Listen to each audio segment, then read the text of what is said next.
I remember looking at the loot train attack. I said, this is bigger than Bob. And David and Dan said, how can it be bigger than Bob? I said, it's bigger than Bob. It's definitely got a bit of that Western feel, but then you throw dragons in on top of that, and it makes an incredibly complicated one to shoot. It's like a time travel movie where, like, what if somebody had an F-16 that they brought to a medieval battle? There you have Daenerys Targaryen unleashed for the first time in Westeros, and she is going to show them what she can do. With every time that something goes wrong, more Targaryen comes out, more fire comes out. So she starts to take matters into her own hands.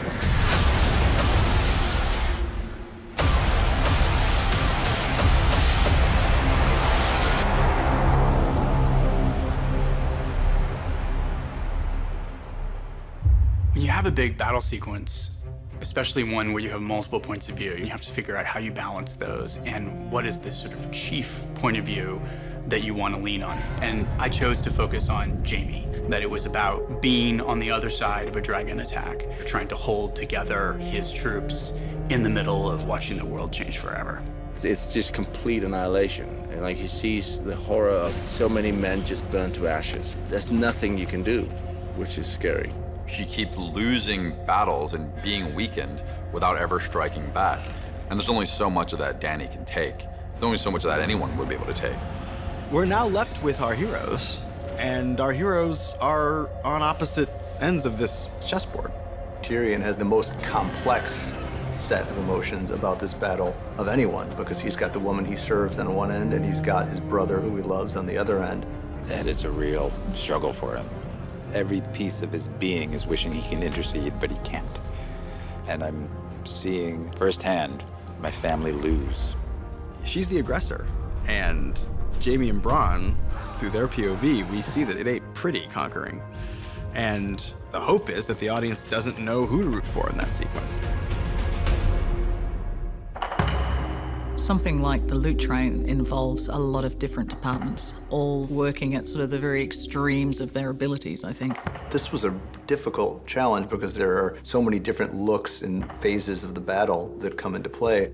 There's a lot of continuity to make sure that we're in the right space, in the right part of the process, reflecting the right amount of burn. And then do it in between the cracks of everybody else doing their job. Because the entire sequence is a wagon train and involves 27 wagons and their various bits of dressing. We have to reshuffle the entire set constantly, which means dressing 180 degrees or 360 depending on the camera movement. So it means we have to be very particular when it comes to dressing our burnt elements, our unburnt elements, our partial burnt elements. There's so many stages to consider, but it's definitely a hell of a lot more fun when it gets into the bloody battle. We have a dye that we're using, which is an eco-friendly dye, which dyes things black to make it look very charred and burnt. And we're using several forms of ash as well to dress in and make it all look authentic, along with charcoal and stuff like that. Maybe when you're watching it, it doesn't necessarily stand out, and that means we've done our job because people just accept this is the world and that's the environment. We are the front line of defense, and detail is our job, so we're very happy about it. When I get to a sequence like the one we're doing right now, I take a deep breath and go, oh boy, that is going to be a lot of work. We had every toy you could possibly imagine in the making of it. We had 4 cameras most of the time. Sometimes we had up to 7 or 8 cameras. We've gone through 3 different tracking vehicles for different purposes on this. We've got basically a souped-up pickup truck with really good suspension for all our charges, Dothraki charges and what have you. We've got another electric vehicle called a shadow tracker, and we've got a jib arm on that. And then finally, we've got basically a souped-up dune buggy with a stabilized head on it that takes all the bounce out and gives us a nice, steady, smooth shot to use over the particularly rough terrain. We needed to sell speed, and we needed to shoot elaborate dragon points of view. To do those kinds of shots, we're relying on 2 different camera platforms. One is what's called spider cam. This is basically a camera rigged to a cable run between two construction cranes, and they can move the camera very quickly from one end to the other, and the camera can go about 70 miles per hour. We also used a company called Flycam, which is like a souped-up drone. It's like a small helicopter. They were also able to go very fast and have a much more solid image to be able to work with than you would get from a traditional drone. So we can fly over things safely and also have interactive effect on the ground and capture all those elements that will have a dragon either in front of the lens or above the lens. The battle is going to rely very heavily on visual effects at the end of the day. There's a lot of different beats to the attack. Sort of like cowboys and Indians and fire-breathing dragons all rolled up into one. There's Drogon breathing lots of fire, setting lots of things and people on fire. To give an idea, in season 6, which was our biggest season up to that point, we had 11 shots that featured Amelia riding the dragon. In the loot train, we have over 80. It's very new ground that we're trying to figure out. This dragon who's, 100 feet up in the air, who breathes fire of a column of 30 feet wide, that you're like, okay, how the hell are you gonna do that? You've got Amelia on the back of a motion base that's animated to fly in concert with the animation on the dragon. So that the thing she's moving on is moving around as if she was really riding on Drogon, but in a stage in Belfast in front of green screen. So being on this theme park ride, which is kind of what it is, and you're strapped in, then looking like you are controlling it, when there's so much going on, you just got to harness every single bit of imagination you have and just use it. I mean, can you even imagine being on the back of a reptile that's breathing fire at your command? That's huge.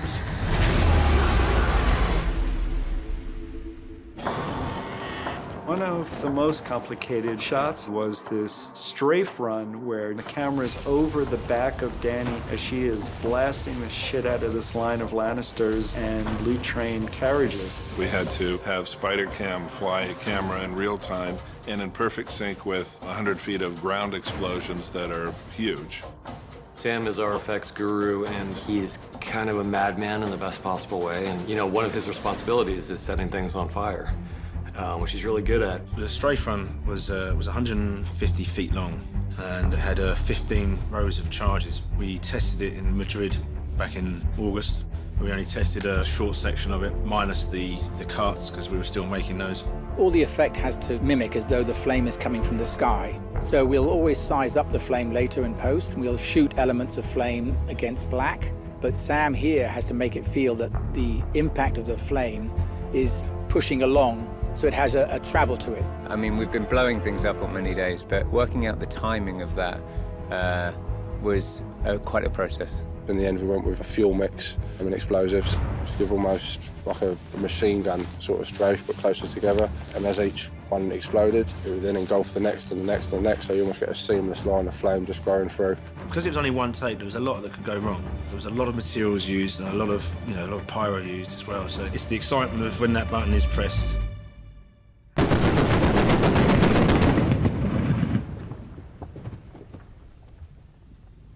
It's the euphoria you feel afterwards. Knowing the hard work that's involved, it all comes to that point.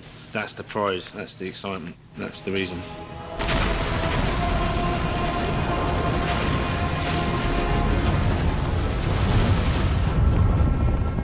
George Martin's often said that the Dothraki are kind of an amalgam of American Indian tribes and the Mongols. Both peoples who were, phenomenal on horseback, and they were just much faster and so unorthodox in their battle approach that they could literally ride circles around their enemies. I think there was a line in the outline that said, and it's down to Camilla to do her tricks. I was like, thanks, D&D. Okay, where are we going to go now? Let's think of some ideas. What can we bring which has never been seen on screen before? She said, what about as the Dothraki are coming down, if they all just stood up on their horses and started shooting arrows at them? And I thought, that sounds great, but that's not possible.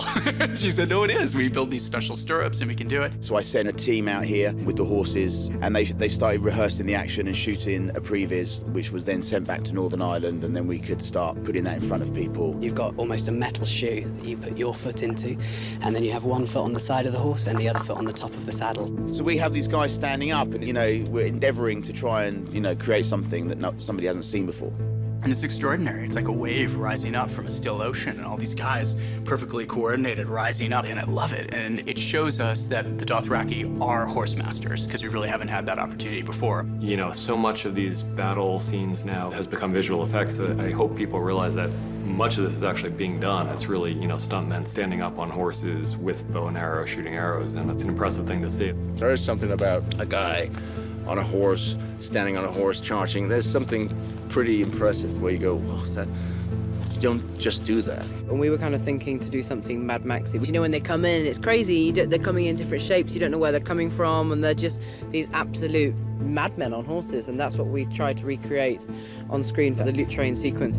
Ready, and 3, 2, 1, action!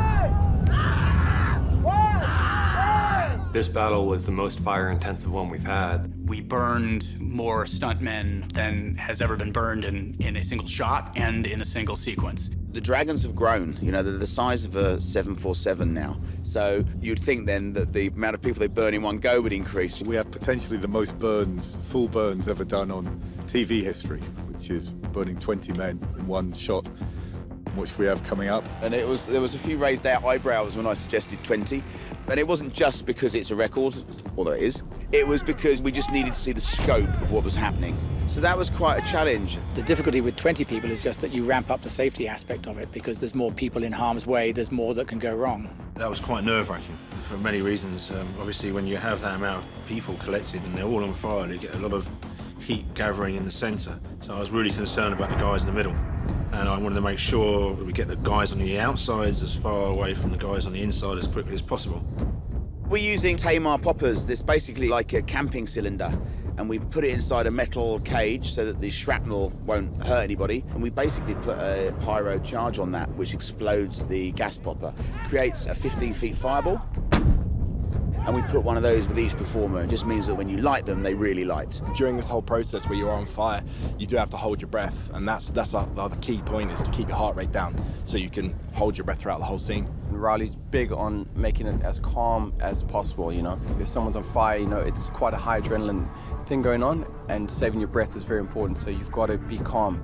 You know, we are a show that doesn't sit on our laurels, so we do try and top ourselves each year, although we seem to make it more and more difficult for ourselves as we go on. There's just a fear factor, of course, that we see a man on fire. Never mind 20 guys in one go. It's scary. Ready, and 3, 2, 1, action! 2, 3, 4, 5, 6, 7, 8, 9, 10, 11, 12, out!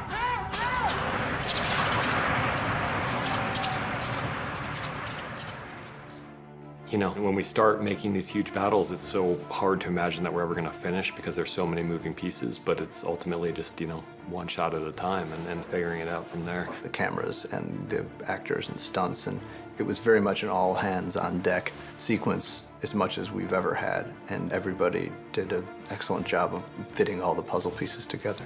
This is big cinema, and to get to work in all those genres all rolled into one fantastic world, that's the part I like. You never know what they're going to throw at you. You know, last year we completed Battle of the Bastards, and it was like, oh yeah, how about this year? So it's good. They're always up the ante, and I love that. It naturally gets bigger, this show. It just does. It's not me doing it.